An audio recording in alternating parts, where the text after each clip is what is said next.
little girl who looked like the younger sibling of her own best friend. I, quite literally, looked up to my friends because that was the only way to make eye contact with them. I'm Kyna, the 4 feet girl who just made it to secondary school. Once out of preschool, my peers outgrew me quickly. I realized it only when I was subject to snide comments like, "Why don't you try cycling? The kid in my building is shorter than you." And "Mummy ne comprehend nahi diya kya?" By then, I'd been selected in the Western Vocal Church Choir, excelled in Bharatanatyam, and had won a few art competitions. But I only stood out from my peers for a wrong reason: my inherited physicality. Even today, I'm stopped from entering my secondary foyer. Staff members often ask me to confirm if I'm in 6th grade. Once, I'd been stopped from entering the adventure games area because I didn't clear the height bar. When I went to a wedding, many people asked me, "Where is the elder one?"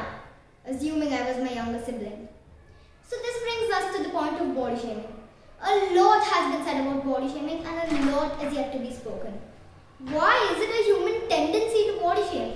Why do we have to look down upon people with different bodily features? Most probably, the answer is when you have something another lacks, you feel privileged to comment on the other. When you spot a healthy guy, you'll pride yourself to be thin. When you see someone in glasses, you'll pride yourself for having good eyesight. A psychologist will tell you it arises from an inferiority complex. It is one sorry state of mind that seeks solace and seeing oneself edge out the other in at least one area.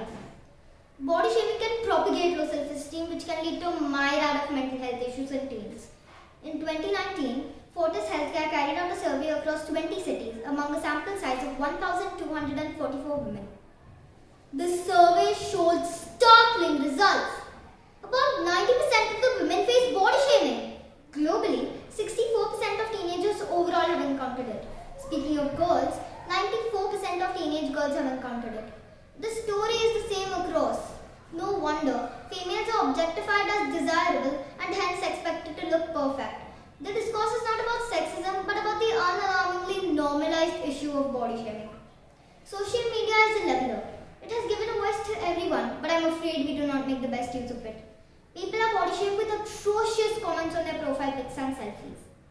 Even the celebrities aren't spared. Wimbledon stars Serena Williams, Megan Fox and Leonardo DiCaprio have had their share of brickbats. Our own Amir Khan has often been the object of criticism for his short height. Cricketer Vinod Kambli's complexion outright relegated him to a certain class. Basically, body shaming points out to the sense of entitlement one feels about calling out people for their apparent imperfections. So why is it called body shaming when you're speaking the truth?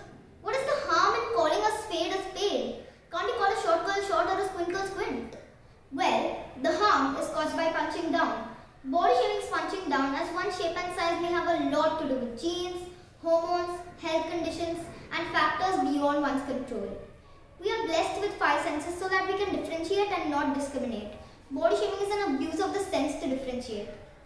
Every commentary on body shaming is filled with unfair examples of legends like Beethoven or Will Smith or Sachin Tendulkar. Sachin Tendulkar stood out for being the genius of cricket despite his short height. What if Sachin wasn't a great cricketer? What if he was just your next door boy working in a bank? He would have been subject to body shaming day in and out, in his residential society and in his office and in the bus rides in between.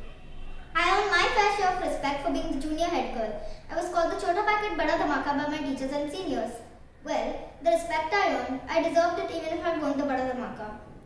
I know that there's a deep urge to find the odd one outs. Actually, we all are odd one outs. If every person was the same, there was no reason for the other one to exist.